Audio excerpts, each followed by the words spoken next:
The house was less a home and more a statement of aggressive modernism, perched on a hill in Paradise Valley, Arizona. Its sharp, geometric lines cut a stark silhouette against the fiery sunset bleeding over Camelback Mountain. Outside, the air was a blast furnace, thick with the scent of creosote and hot dust. Inside, it was a cool, refrigerated tomb. For Sloane, the silence within its walls had become a deafening roar. It was the sound of a hollow life, exquisitely furnished. Tonight, the silence was shattered by the low, predatory growl of a Porsche 911 coming up the long, paved driveway. It was 2:17 a.m. Spencer never stumbled or slurred. He moved through life with the frictionless grace of a man who believed the world was designed for his convenience. He glided through the 10-foot glass pivot door, a conquering hero returning from a distant war, his Tom Ford suit immaculate. But the air around him was wrong. It wasn't his familiar scent of sandalwood and leather. It was a sweet, synthetic cloud of gardenia and something else, something cheap and triumphant. He loosened his tie, a silver silk Hermes, and draped his jacket over the back of a Barcelona chair. As he did, a small, glossy piece of paper dislodged from the inner pocket. It helicoptered down and landed, face up, on the polished concrete floor. Sloane's heart, a muscle long trained in the art of quiet endurance, seized in a spasm of cold pain. It was a receipt from a high-end lingerie boutique in Scottsdale Fashion Square. Her mind, a reluctant accountant of his betrayals, catalogued the items with brutal clarity. 1 midnight lace bustier, 1 pair of thigh-high stockings, 1 pot of diamond dust body glitter. The total, just shy of $3,000, was an insult wrapped in an indulgence. "Brutal night, Sloane," he announced to the cavernous living room, his voice as smooth and cool as the marble island in their kitchen. He was already moving towards the floating staircase, his reflection a fleeting ghost in the dark glass of the wine cellar. "Had to wine and dine the venture capital guys from Seoul. We closed the microchip deal. You're looking at the man who just secured Croft Industries' next decade of dominance." The lie was so perfectly constructed, so polished with casual detail, it was a work of art in its own right. For years she had collected these lies like unfortunate souvenirs.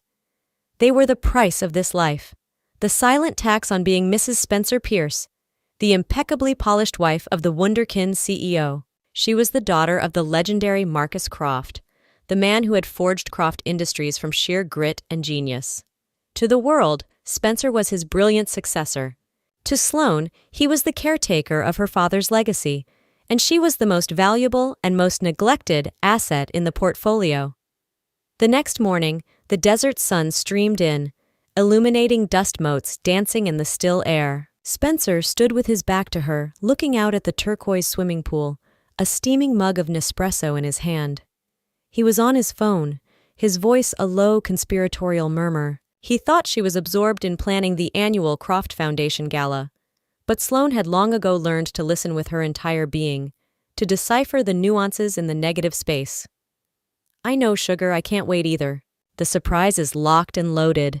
I even booked a new cleaning service, Desert Diamond Cleaning, a one-off thing, just to make sure the place is perfect for us. Sloane's got that hospital board luncheon today, a real snooze fest. She'll be gone for hours.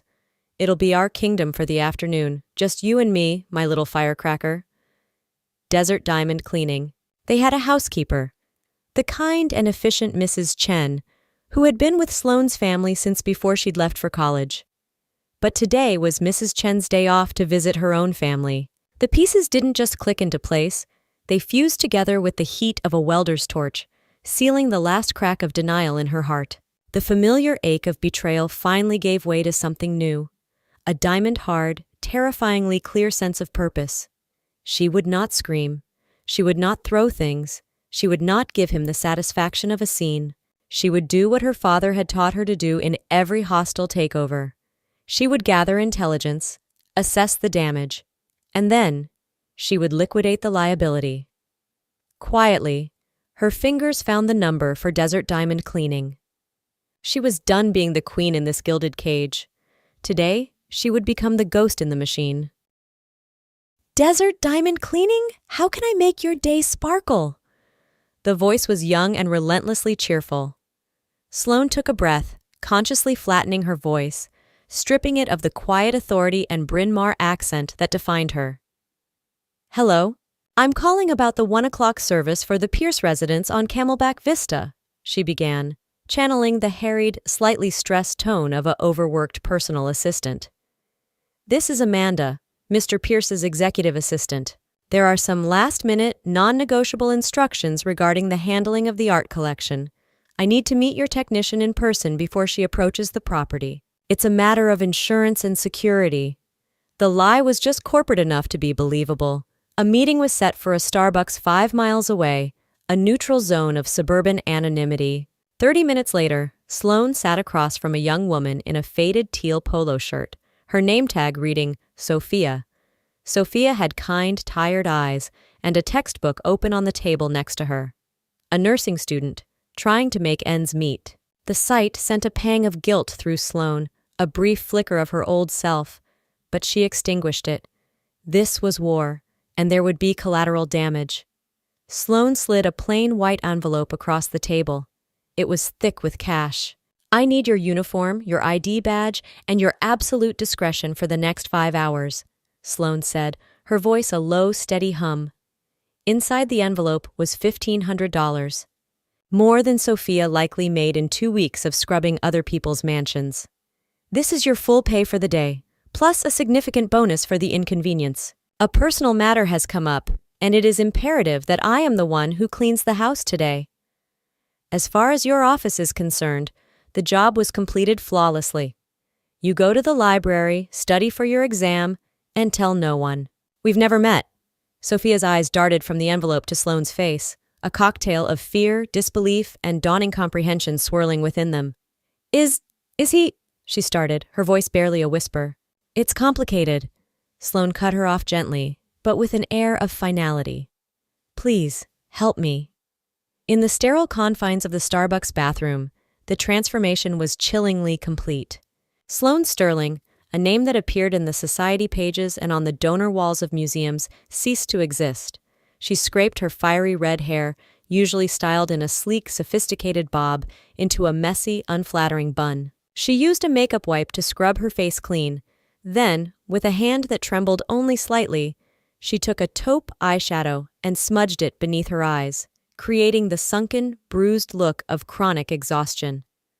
The final touch was the teal polo. It smelled faintly of industrial bleach and was made of a cheap, scratchy polyester that chafed her skin. She slumped her shoulders, practicing the posture of defeat, of invisibility. The woman in the mirror was a stranger, a ghost. Walking back into her own home was the most surreal experience of her life.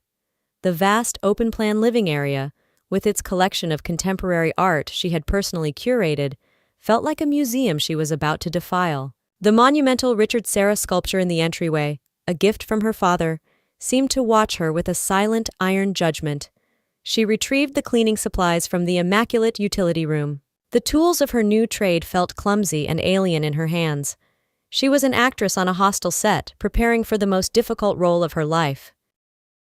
At precisely 2:51 p.m., the sound of the Porsche's engine was cut, a sudden silence that amplified the frantic beating of Sloane's heart. She was on her hands and knees, wiping the baseboards behind a sprawling Roche-Beaubois sofa, her movements deliberately slow and methodical. The glass door opened, and Spencer entered, bringing with him a gust of hot, dry air and an overwhelming aura of self-satisfaction. He tossed his car keys into a crystal bowl with a clatter that echoed in the vaulted space. His eyes swept the room and registered her presence with no more interest than he would a piece of furniture. "You're the girl from Desert Diamond?" he said, his tone dismissive. "Right. Focus on the main living area and the master suite. The terrazzo floors need to be flawless, and for God's sake, don't use any ammonia-based cleaners on the quartzite countertops. Last time we used a service, the idiot they sent almost ruined a $50,000 island. I expect perfection. I have a guest arriving. I want you finished and gone within 90 minutes. Got it?" Sloane mumbled a quiet, "Yes, sir," into the floor, her voice muffled and subservient. The ease with which he dismissed her was a fresh wound. She was not a person. She was a task to be completed, a potential problem to be managed. Her invisibility was a shield, but it was also a weapon being used against her. He walked to the wet bar, his back to her, and pulled out his phone. His voice instantly changed, dropping into a low, intimate register that made Sloane's stomach clench. "Hey, firecracker. I'm here. The palace is prepped and ready for you. Yeah, the coast is clear. The hired help is puttering around, but she's practically invisible. Just a dreary little thing. She'll be out of our hair soon. So you hurry up and get that gorgeous little butt over here. I've got a bottle of the 08 Crystal Chilling just for you." He was standing 20 feet away, orchestrating his sordid affair in the heart of the life she had managed, the home she had created. Every sycophantic word was a shard of glass in her soul. She could feel a volcanic rage building deep inside her, a pressure so intense she was afraid she might physically tremble. She focused on the grain of the wood floor, the scent of the polish, anything to anchor herself in the moment and not give herself away. He ended the call and turned back to her, his voice sharp with irritation. "Did you hear me? I want champagne flutes, the baccarat ones, 2 of them, and they better be spotless, no fingerprints, no water spots. Move it." He was the king in his castle, and she was the scullery maid. He had no idea he was giving orders to the woman who held the deed to the castle, the keys to the kingdom, and the power to bring his entire world crashing down. Silently, Sloane rose and walked to the kitchen, his arrogant gaze a physical weight on her back. The curtain was about to rise.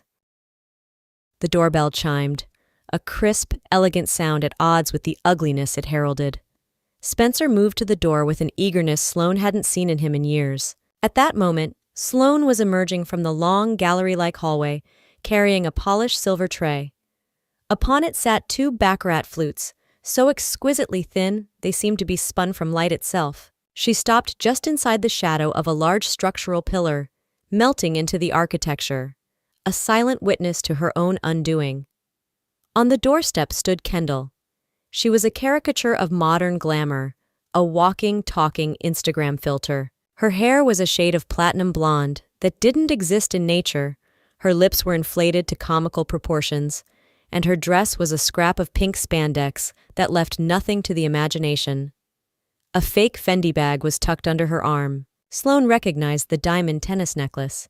It matched a charge from a private jeweler in Las Vegas on last month's credit card statement, coded as corporate gifting. "Spencer!" she shrieked, launching herself into his arms and wrapping a leg around his waist. "Oh my God, I thought I was going to die waiting. This place is sick. Is she gone?" "She's at some dreary luncheon, raising money for sick kids or sad puppies or whatever," Spencer said with a dismissive chuckle, peeling Kendall off him. "Forget about her. She's a ghost. For the next few hours, this is all ours. You are the queen of this castle." They sauntered into the living room, a cloying mix of his expensive cologne and her cheap body spray fouling the air. Kendall's eyes immediately landed on Sloane, raking her up and down with a look of pure, unadulterated disdain. "Ew, what is that?" she asked, wrinkling her nose as if she'd smelled something foul. "Is that the help? God, can't you get better-looking help, baby?" Spencer laughed, a smug, self-satisfied sound. "She gets the job done. Don't worry about her. She's basically furniture that moves." They sprawled on the white linen lean rosé sofa, the very piece Sloane had waited 6 months for from France. Spencer expertly uncorked the crystal, the pop of the cork echoing the final snap of Sloane's restraint. He poured the champagne, its fine bubbles fizzing furiously, into the flutes that Sloane now offered on the tray. He took them from her without making eye contact, his focus entirely on the adoring gaze of the woman beside him. "To us, Kendall," Spencer toasted, his voice thick with meaning. "To the future." No more ghosts. They drank deeply, their laughter echoing off the high ceilings and glass walls. They were in their own world, a tacky, tawdry bubble of deceit, and Sloane was on the outside looking in, holding the tray that had served up her own humiliation. It was worse than she could ever have imagined.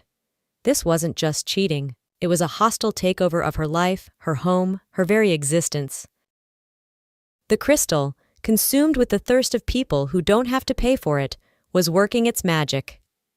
Kendall, now thoroughly emboldened, was posing and pouting, snapping endless selfies with her phone.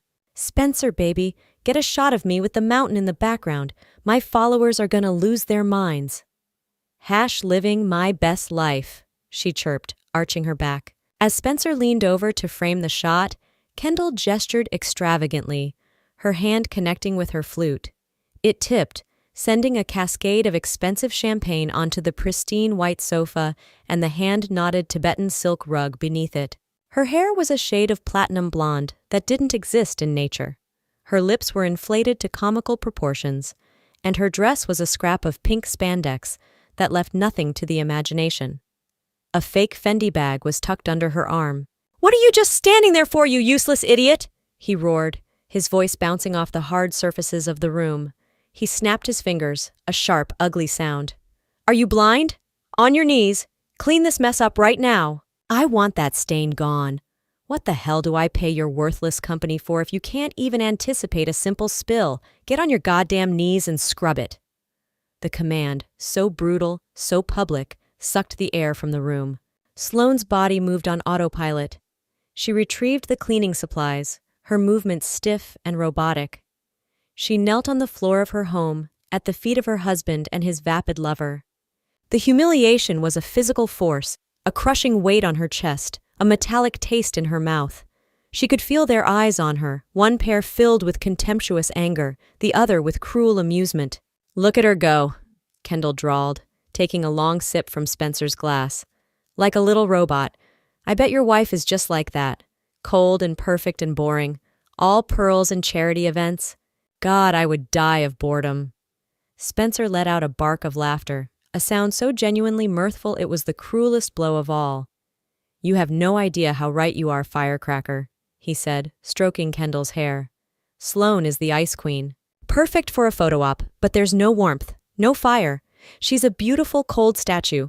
You're a bonfire. You're alive. The bonfire and the statue, the whore and the Madonna."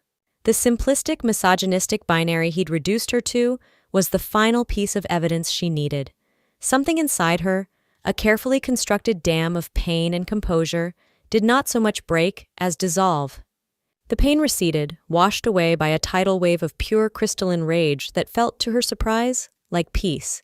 She had her proof. She had her motive. She meticulously blotted the last of the champagne, her movements becoming fluid and graceful again. The robot was offline. The queen was coming back to life. "That will be all," Sloane said. Her voice was not loud, but it possessed a resonant clarity that sliced through the room's boozy atmosphere.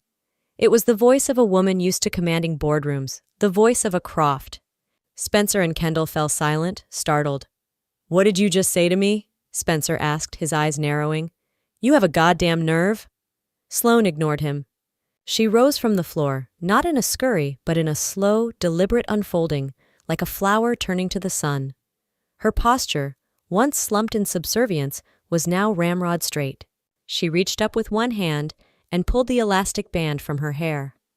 A cascade of fiery red hair fell around her shoulders, a stark banner of defiance against the drab teal of the uniform. Finally, she lifted her head and met his gaze. Her green eyes were not pleading or hurt. They were chips of ice. "I said, that will be all, Spencer," she repeated, her voice dropping to a near whisper that was more menacing than any shout. The color drained from Spencer's face in a sickening blotchy wave. His handsome features contorted in a slow-motion reel of dawning horror, recognition, disbelief, comprehension, and then pure, unadulterated terror. He looked like he had seen a specter from his own grave. "Sloane?" he stammered, his voice a strangled croak. What in God's name? What is this? Some kind of sick, twisted prank?" Kendall's jaw, already slack, dropped further. Her eyes, wide with panic, darted between the petrified man beside her and the avenging angel in the maid's uniform. The dreary little thing was gone, replaced by a woman who radiated a power so palpable it felt like a drop in barometric pressure. A prank? Sloane's laugh was a dry, brittle thing. "No, Spencer, not a prank, an audit, a final performance review. And your performance," she said, taking a deliberate step towards him, "was utterly, irredeemably bankrupt. You thought you were demonstrating your power over the hired help? You were only ever revealing your own pathetic weakness. But thank you. The demonstration was illuminating. And now, for the final item on the agenda." Spencer's terror momentarily gave way to the blustering rage of a trapped animal. He shot up from the sofa, his face flushed with adrenaline. "You stalked me! You set me up! This is entrapment!" "You're out of your mind, Sloane." Sloane regarded his tantrum with the cool detachment of a judge watching a defendant unravel. "Calm yourself, Spencer. Your hysterics are undignified," she said. She turned her back on him and walked to the massive, custom-built wall unit that housed their media and library. It was made of dark, polished walnut, her father's favorite wood. Her fingers expertly found a seamless groove in the paneling and pressed. A section of the wall clicked open with a faint hiss, revealing the steel door of a biometric safe. Her father's safe. "You were always so curious about what was in here," she mused, placing her thumb on the scanner. The safe unlocked with a solid, definitive thud. "You thought it was bearer bonds or secret passwords. It was something far more valuable." She reached inside and withdrew a single heavy folder bound in blue leather. From it, she produced a multi-page document, stapled in the top left corner. "Our prenuptial agreement. You called it a charming formality for the lawyers when you signed it. You were so busy calculating your future stock options, you never bothered to read the appendices. My father, Marcus Croft, was not a man who believed in formalities. He believed in consequences." She extended the document. "Allow me to draw your attention to Appendix C, Clause 7, the Moral Turpitude and Infidelity Clause. It specifies," she recited, her voice as cold and precise as a surgeon's scalpel, "that in the event of a material breach of marital fidelity, proven by incontrovertible evidence, your position as a signatory officer of Croft Industries is subject to immediate termination by the majority stakeholder. Furthermore, all marital assets, including but not limited to the primary residence at 189 Camelback Vista, the condominium in Aspen, the art collection, and all vehicles, yes, including the Porsche, revert to the sole and separate property of Sloane Croft. This house, Spencer, this life you thought was yours, it was always just on loan, and the loan has been called—" He ripped the papers from her hand, his eyes flying across the page, his face turning a shade of gray that matched the concrete floors. Kendall, having processed the words "revert to sole property," was now silently, desperately, trying to edge her way to the door. "The company," Spencer choked out, his last hope crumbling. "I run it! I made it what it is today." Sloane almost pitied him. "You were never the owner, Spencer. You were the CEO, a very effective, very well-compensated employee," she clarified with chilling precision. "The controlling interest, 70% of voting shares, is and has always been held by the Croft Family Trust. As the sole trustee, I will be accepting your resignation, effective immediately. Consider this your severance." Spencer collapsed. It wasn't a sit-down, it was a surrender. His body folded in on itself, and he landed on the white sofa with the dead weight of a man whose soul had just been evicted. The legal document fluttered from his nerveless fingers to the floor. Kendall saw her opening. "Spencer, I just remembered I have a casting call," she lied, her voice thin and reedy. "I have to go. Like, right now." "Go," Sloane said, not even gracing the girl with a glance. "And I'd advise you to lose this address." Spencer looked up, his face a ruin of desperation. All the swagger, all the arrogance was gone, replaced by the raw, primal fear of a man facing his own oblivion. "Sloane, Ellie, please," he begged, using a pet name from their early, happier years. "I'm sorry. I swear to God, I'm sorry. I was an idiot, a stupid, arrogant fool. We can fix this. Don't throw this all away. Remember Tuscany? Remember our first year?" "I remember everything, Spencer," Sloane said, her voice devoid of all emotion. "And I will also remember this afternoon. Every word, every laugh, every sneer. You didn't just break our vows. You danced on their grave. There is nothing left to fix." She walked to the silver tray, where her own champagne flute sat, untouched and still sweating with condensation. She picked it up. She looked down at the pale, ugly stain on her beautiful rug, the physical evidence of her deepest humiliation. Then, with a steady hand, she tilted the flute and poured the entire glass of vintage crystal directly onto the spot, the pale gold liquid drowning the original stain. "The cleanup is complete," she announced to the silent, cavernous room. "Now, get out of my house." Her voice was quiet, but it had the force of a landslide. "You have 5 minutes to get your watch and your wallet from the bedroom. A car will be here in 10 to take you to a hotel. My assistant will have your things sent to you tomorrow. Do not try to contact me again." She turned and walked towards the floating staircase, her spine as straight and rigid as a steel girder. She didn't look back to see him scramble, to see Kendall flee. She ascended the stairs, each step a reclamation. Upstairs, in her master suite, her suite, she faced the enormous floor-to-ceiling mirror. A woman in a cheap rumpled polo shirt stared back, her face streaked with smudged makeup, her hair a wild tangle. But her eyes were blazing. They were the eyes of Marcus Croft's daughter. A single tear finally escaped and traced a hot path down her cold cheek. It wasn't a tear of sadness. It was a tear of catharsis, of righteous fury, of a terrible and beautiful liberation. The performance was over. The house was hers. The company was hers. Her life was hers. The Ice Queen was dead. Long live the Queen.